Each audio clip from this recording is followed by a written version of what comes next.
Serious Sam the Mummy is a 2004 standalone retail bootleg of Serious Sam the First Encounter. It was released in Russia, but regardless of what language you speak, if you're a big Serious Sam fan, you've probably heard of it before. Russians make up a good chunk of the Serious Sam fanbase, and there's a surprising amount of people out there who were first introduced to Serious Sam from this bootleg. As such, I consider it a landmark in the series' history, despite Crow Team had nothing to do with it. Oh, and good luck finding a copy of this now. Every time I search Serious Sam Mummy, I mostly end up staring at this dork. But there was a time when stumbling across this Mummy bootleg was common, often when looking for other unrelated Serious Sam content. Jeez, installing this thing feels like the final boss virus for my computer. I tried to find out whether this was legal to make in Russia circa 2004, and the consensus is it was a gray area. I don't know how Crow Team felt about it though, and I'm less optimistic of how the Mummy property owners would feel. So what is this then, Serious Sam the Mummy? Apparently this one guy was a huge Mummy fan, then he adapted the film to Serious Sam, and that's all we really know. I mean, makes sense, right? They both take place in Egypt. Custom levels are the expectation here, and that's exactly what this is. Did the creator of this bootleg create a competent Serious Sam experience? Of course not, its maps were stolen. Although this developer did manage to know enough about Serious Engine to create custom scenes, and perhaps a few eerily similar levels where we couldn't trace an author. The presentation is the most work that was put into this, of which is actually quite charming. Mumia. You know that Serious bomb that you see on screen when you start Serious Sam? I was quite surprised to launch The Mummy and find this. The entire game is written and spoken in Russian, but you're able to get through the game just fine as an English speaker. You're probably gonna miss out on subtle bits of context though. I'll be playing on normal because, well, you know, trust issues with the balancing of custom content. Here's the first level, title on screen. This and the following level might be original creations by the author, but it's nothing to get excited about here. Really just a simple edit of the First Encounter's Alley of the Sphinxes. Interestingly enough, this isn't the first level as is listed in the level select. If you start from a new game, the layout is completely different.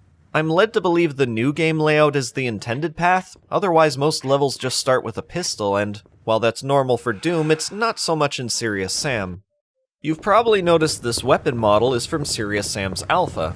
Yeah, I decided to use those assets for this playthrough. I don't know, it seemed fitting.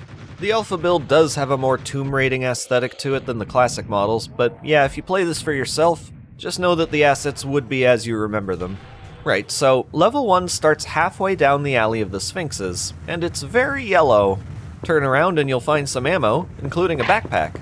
Much of it respawns shortly after picking it up, and I don't know what that's about.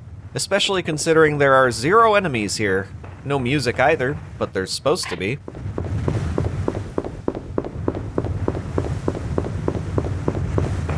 It definitely added to the mysterious aura of this bootleg, and for that reason I decided not to try and fix it. If you walk way off into the distance, you'll find a secret laser gun.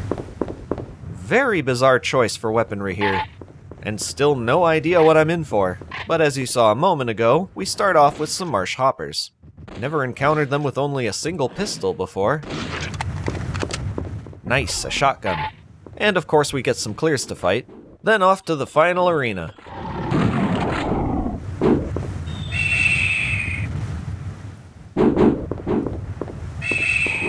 Huh, the harpies are in self-destruct mode. Oh god, yeah. Victim made an alpha-fied version of the second encounter weapons for Revolution, which are off-center if you put them into Classic. It's not practical, but at least it fits. This final arena, where you usually place some orbs, now exists to give the player their arsenal. They also respawn. This is such a weird level. Wow, a Fiendian demon. I was only expecting to see first encounter enemies. As it turns out, this is the one instance of a second encounter enemy in the entire campaign. Don't know why he's here. Why not, I guess? And that's it for this level, so let's move on to the second. As mentioned earlier, this might be another original creation by the author. Once again though, it's a level ripped from the first encounter with different spawns, this time being suburbs. You can find a lot of weapons here in just random spots like this. And cannonballs? Did I miss the cannon somewhere, or is this here just because? Would be awfully early into the game for that. You remember how this level usually ends, right? Jumping into a big sewer pipe? Well, it's still there, but the end level trigger is the nearby doorway. However, you can still jump into the pipe, and guess what? There's enemies down there. Marsh hoppers at the bottom, and Gnar in the secret area. This was deliberate. Good luck getting 100% kills here because you would need to somehow get back to the end level doorway. Whatever, moving on. Oh, finally, a legitimate level. This was created by Peeker. I don't know who that is, though granted these maps all predate 2004 and a lot of these authors likely retired from the scene. They might have gone on to develop their own games, you never know. Alright, this is some good action here. High hopes. This moment right here, subsequently for other hills in this map, revealing the next mysterious location. I love how this was set up, even if the result is a bit anticlimactic. Much of this map forthcoming consists of open areas that are a blast to play through, though I can't say I cared much for the long stretches of walking through desert sand.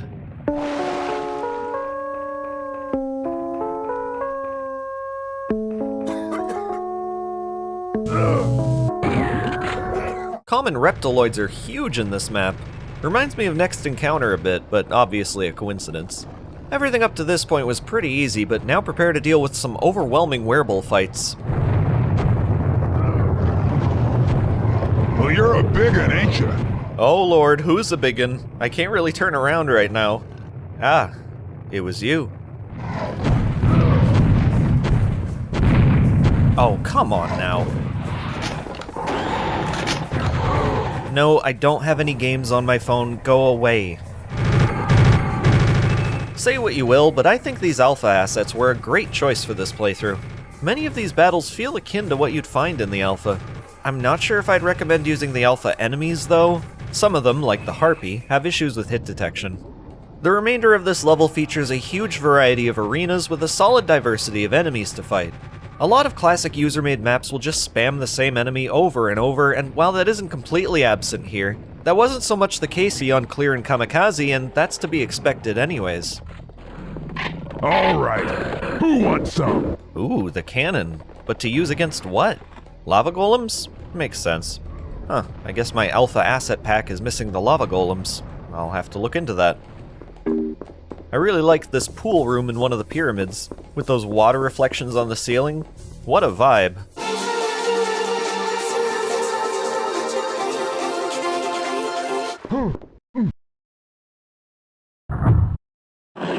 I thought this was going to be the end of the level. Pushing this button on the floor did something, but I don't know what. I ended up backtracking and there were more enemies out there, but I might have just missed them from before. From a video online, it appears that a giant lava golem boss was supposed to spawn. Then a pillar comes out of the ground and you collect a winged lion treasure to finish. Didn't happen for me.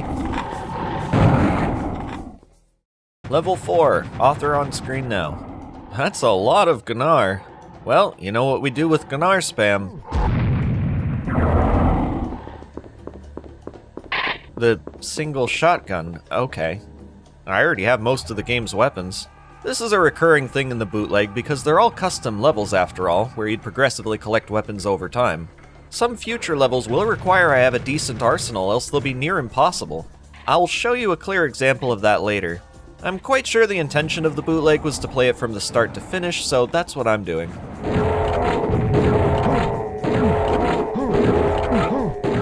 Man, I have a bad feeling about this level. So far, it's exactly what I described earlier as common for custom maps. Wave after wave of the exact same enemy.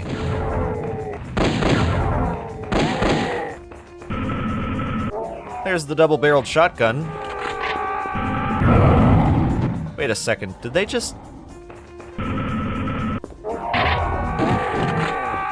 Inexcusable.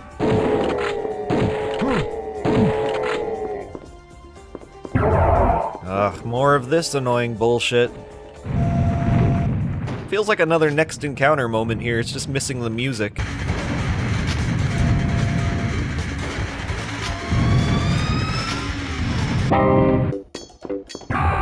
Wow, we're being extra with the kamikazes today.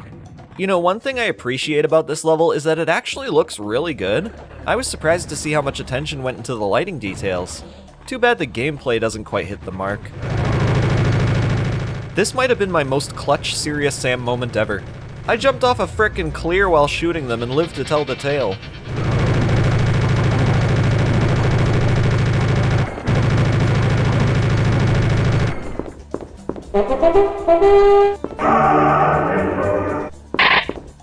Love it. Oh, the game crashed. Let's try again? Uh-huh. I looked up the rest of this level, and it's more of the same, really, so let's just move on. Ooh, nice aesthetic.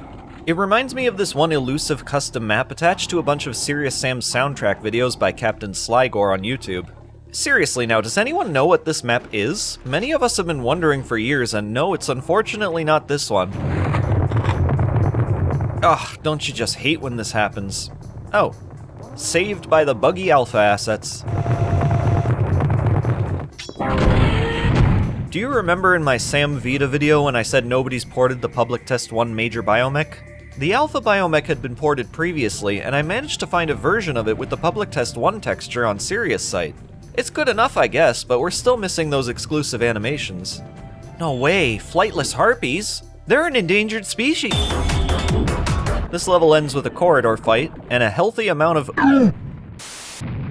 Oh look! It's the Eye of Ra! Wait, what?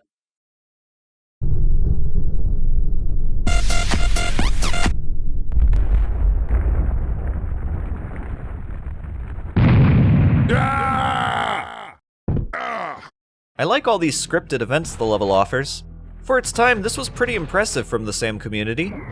I've definitely played this custom map before. The underwater segment is extremely familiar, and annoying. The fights that follow aren't bad, but a bit claustrophobic considering how much is being thrown at you. I'd say all's well and fine until you get to this area. It was cool to see these buttons unveil an entirely new arena in the middle, but holy shit, the spawns inside! They've given me a laser gun to use here, but it just so happens I played long enough for the familiar timing bug to activate. Whatever, I'll survive, right? You know, I probably would've if not for this. No warning, kamikazes on all sides. Yikes. I tried this fight numerous times. It's overkill. I eventually put on God mode and counted the kamikazes here. There were 30 of them, all respawning around you in this small room. I don't know what the player was intended to do here. Now the pillar in the middle is sinking, and I suppose that means I'm to go up there, where a horde of enemies is currently growling. Flamethrower might be my best bet here. Wait, what is this? Monster closets? We've got Gnar, Marsh Hoppers, Clears, and for goodness sake, Werebull. Good thing I have the cannon from a previous level.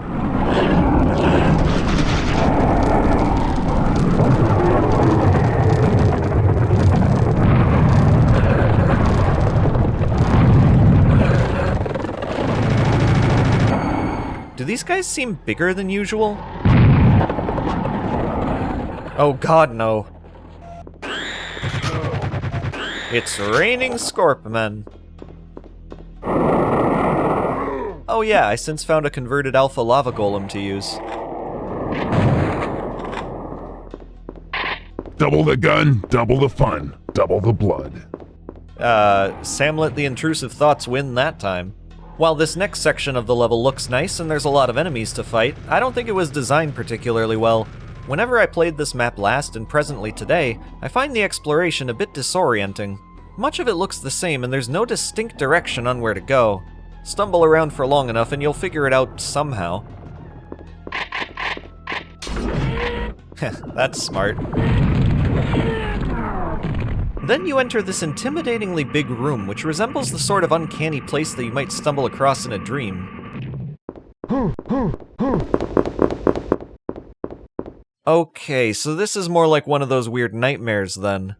There's a rocket launcher atop some kind of podium ahead. If you try to grab it, the floor collapses.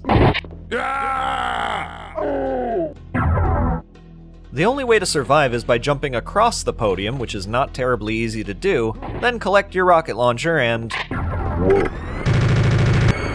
Next, you head outside. What a beautiful sunny day. Always nice to hear classic era one-liners I'd never heard before. John J. Dick used to contribute a lot to this scene.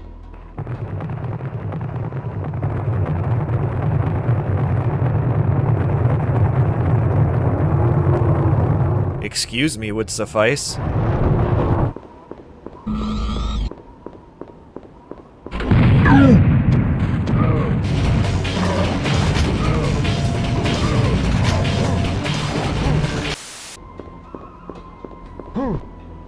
Thank you for playing Eye of Ra, a map created by Jetodak. Oh my god, I bet the creator of this mummy bootleg had no idea that was in there.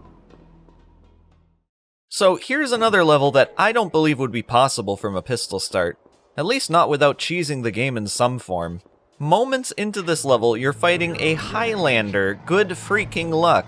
It ain't the size that matters, it's how you use it.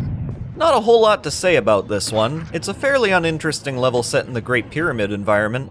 It would be cool to see an original level with this setting, but a lot of these fights are just wave after wave of the same enemies. A shame because the level actually starts off okay, but roughly 10 minutes in it's just the same square arenas until the end. About as mindless as Serious Sam can get. There was one part I found interesting though. You're put up against a horde of minor biomechs and lava golems. Not terribly remarkable, no, but I don't think I've seen this deliberate combination very much. Here's the final level, which could be another creation of the bootleggers. It's just sewers with a few things changed. Arachnoid where? Arachnoid there! With my familiarity of sewers, it is so weird to see these enemies here. Oh my god, they were just already sitting there, okay. Oh, casual electrofish party. Wait a sec. They're passive? Alright, truce it is then. Hey bud. Whoa, jump scare. Truce over. Huh, you know, I always did wonder what was up there. Такой кровопролитной войны никто не мог даже себе представить. Okay, it's over. That's 2.5 hours I'm not getting back. Nah, you know, I kinda enjoyed this. Custom maps are always fun to explore, and to be honest, there's some appeal in having them bundled together like this. After running through these levels, I will admit I don't have a desire to play through them a second time, but I don't regret the experience. It's a bleak time for Serious Sam fans. Guess we'll take anything at this point. I wish I had more to close this video with, but information about Serious Sam the Mummy is quite scarce these days. But hey, at least we got to take a closer look at some custom classic Sam content together. On that note, I hope you enjoyed today's video, and I look forward to seeing you in the next one.